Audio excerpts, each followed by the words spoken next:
Assalamualaikum warahmatullahi wabarakatuh. Kami dari kelompok 7 ingin mempresentasikan tentang sistematika perekonomian kawasan destinasi Taman Nasional Tanjung Puting.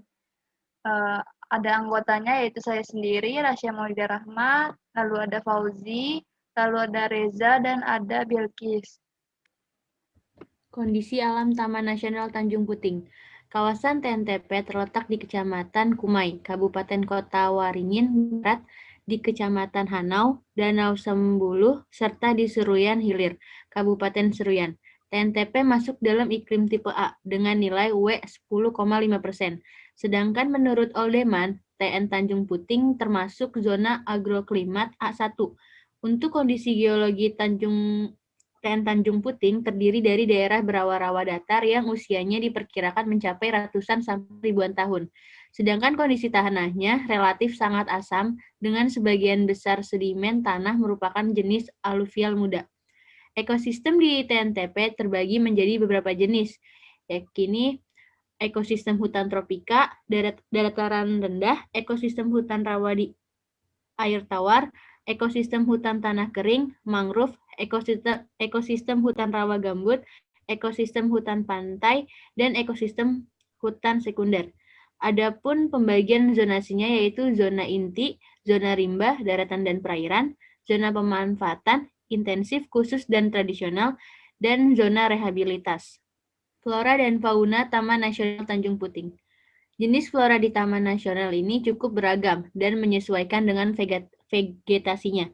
Di wilayah hutan kerangas, tumbuhan yang banyak ditemukan adalah tumbuhan pemakan serangga, yakni kantong semar. Sementara di sekitar hutan rawa air tawar didominasi oleh tumbuhan kayu merambat dari yang kecil sampai besar.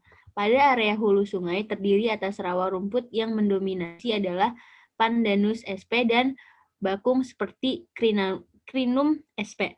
Lalu di hutan bakau ditemukan tumbuhan nipah. Kawasan Taman Nasional Tanjung Puting juga dikenal memiliki keberagaman fauna. Jenis fauna yang ditemukan juga bervariasi dari satwa liar, langka sampai satwa endemik. Diketahui ada sekitar 38 jenis mamalia yang menjadi penghuni kawasan ini, antara lain babi janggut, kijang muncak, pelanda kancil, dan rusa sambar. Adapun habitat primata yang dilindungi seperti orangutan, Kalimantan, dan beruang madu. Selanjutnya. Pengaruhnya kunjungan wisata terhadap makhluk hidup Taman Nasional Tanjung Puting. Dampak yang menjadi penting untuk diketahui adalah dampak kegiatan pariwisata untuk perekonomian. Untuk mengetahui dampak perekonomian dari kegiatan pariwisata secara sederhana dapat dilakukan dengan melakukan analisis terhadap tingkat kunjungan wisatawan yang berkunjung ke KSPN Tanjung Puting dan sekitarnya. Berikut ini merupakan data kunjungan wisatawan baik wisatawan mancanegara maupun nusantara ke Kabupaten Kota Waringin Barat dari tahun 2013 sampai dengan tahun 2018. Berdasarkan paparan Bapepda Provinsi Kalimantan Tengah, Taman Nasional Tanjung Puting adalah kawasan wisata yang dikunjungi terbanyak di Provinsi Kalimantan Tengah yang setiap tahunnya meningkat.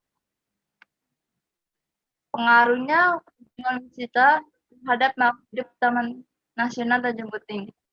Data ini adalah data kunjungan wisatawan menuju Kabupaten Kota Waringin Barat, baik untuk wisatawan mancanegara dan wisatawan Nusantara, sehingga perlu dilakukan penyesuaian terhadap perhitungan dengan melakukan asumsi terhadap kunjungan wisatawan Nusantara, yakni 80% saja dari tingkat kunjungan total ke Kabupaten Kota Waringin Barat yang mengunjungi KSPN Tanjung Puting dan sekitarnya.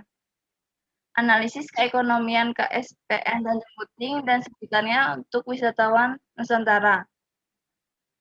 Ada kenaikan jumlah kunjungan wisatawan dari tahun 2015 ke tahun 2016. Kenaikan kunjungan tersebut mencapai angka 3.911 wisatawan, namun penurunan kembali pada tahun 2017. Slide selanjutnya dibaca oleh Fauzi. Dampak ekonomi di kawasan Taman Nasional Tanjung Puting. Perkembangan sektor pariwisata Taman Nasional Tanjung Puting dianggap masih belum memberi dampak luas ekonomi bagi sekitar, khususnya yang tinggal di sejumlah desa penyangga TNTP atau disebut Taman Nasional Tanjung Puting, maupun ekonomi Kabupaten Kota Waringin Barat. Eksekutif, legislatif, para pelaku wisata dan pengelola TNTP harus merumuskan cara agar Kobar juga peroleh dampak positif lebih besar daripada ekowisata yang mendunia di TNTP. Dengan hal ini, perusahaan sawit PT Andalan Sukses Makmur atau disebut ASMR bekerja sama dengan Taman Nasional Tanjung Puting untuk mengelola daerah penyangga dan dapat meningkatkan perekonomian sekitar. Langkah ini bertujuan meningkatkan kesejahteraan masyarakat sekitar serta mempertahankan pelestarian hutan dan konservasi alam, termasuk orang hutan di Taman Nasional ini. Hal ini juga untuk mengoptimalkan upaya konservasi sumber daya alam hayati dan ekosistem Taman Nasional Tanjung Puting. Taman Nasional Tanjung Puting masih kurang dari segi keamanannya. Hal tersebut dapat menyebabkan potensi kebakaran hutan yang bisa merusak tempat tinggal bagi para hewan-hewan di sana, orang utan contohnya, serta lemahnya sistem kontrol keamanan yang dapat berpotensi adanya ancaman, lambatnya rehabilitasi lahan kritis di kawasan Taman Nasional Tanjung Puting, belum optimalnya bekerja sama kemitraan dan perlindungan hutan. Dengan ini yang dapat menimbulkan pemburuan liar yang berdampak bagi para hewan yang dilindungi. Juga, kondisi Sungai Sekonyer sebagai jalur transportasi wisata mancanegara kurang terawat. Maka dari itu, dari segi keamanan dan lainnya perlu ditingkatkannya lagi demi menjaga kelestarian dan sekaligus melindungi satwa-satwa yang ada di sana. Fakta-fakta menarik di Taman Nasional Tanjung Puting yang mungkin kebanyakan orang lain tidak tahu diantaranya. Yang pertama, Amazonnya Indonesia. Di dalam Taman Nasional ini terdapat sebuah sungai yang memiliki ukuran besar, serta panjang dari medannya pun benar-benar menyerupai sungai Amazon. Tepatnya berada di tengah-tengah kawasan Taman Nasional Tanjung Puting, ada sungai dengan panjang kurang lebih 45 km yang membuat sungai tersebut unik. Selain dari ukurannya, ialah bahwa sungai ini memisahkan sungai-sungai yang ada di Taman Nasional ini. Terdapat buaya di mana-mana. Alam bebas tentu saja tak lepas dari hewan-hewannya yang hidup secara bebas pula, apalagi jika kamu berkunjung ke sungai yang ada di Taman Nasional ini. Secara tidak sengaja ataupun disengaja kamu akan menemukan begitu banyak buaya yang hidup di kawasan tersebut. Selama kamu mengikuti apa yang sudah menjadi prosedur, tentunya buaya-buaya tersebut tak akan mengganggu kamu. Konon katanya terdapat kurang lebih 100 ekor buaya yang terdapat di dalam kawasan sungai Taman Nasional Tanjung Puting ini. Yang ketiga, hidup di kapal klotok. Kapal ini merupakan satu-satunya alat transportasi yang akan mengantarkan kita untuk menyusuri sungai yang ada di Taman Nasional Tanjung Puting. Namanya kapal klotok. Wisatawan dapat menginap atau hidup di kapal klotok tersebut selama 2 atau 3 hari. Bahkan kamu bisa hidup hingga 1 minggu di dalam kapal tersebut. Tergantung bagaimana rencana aktivitas apa saja yang akan kamu lakukan di kawasan Taman Nasional. Yang keempat, trekking. Trekking dalam bebas, ya aktivitas ini bisa dilakukan pada saat matahari siang telah menyongsong. Tentunya hal menarik yang kamu bisa dapatkan dari aktivitas trekking ini ialah melihat habitat asli dan orangutan yang memang ada di dalam kawasan Taman Nasional ini. Habitat orangutan.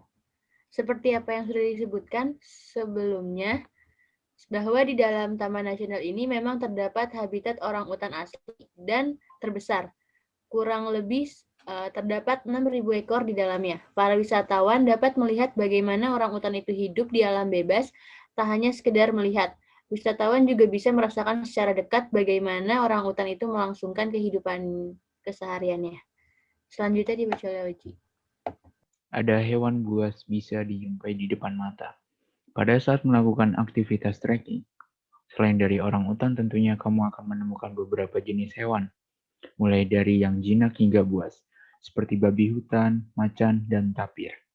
Namun tenang saja, para hewan tersebut tidak akan mengganggu asalkan kamu selalu mengikuti apa yang disarankan oleh para pihak yang berwajib di Taman Nasional ini. Sekian dari kelompok kami, kurang lebihnya mohon maaf, dan semoga bermanfaat. Wabillahi taufiq wal hidayah. Wassalamualaikum warahmatullahi wabarakatuh.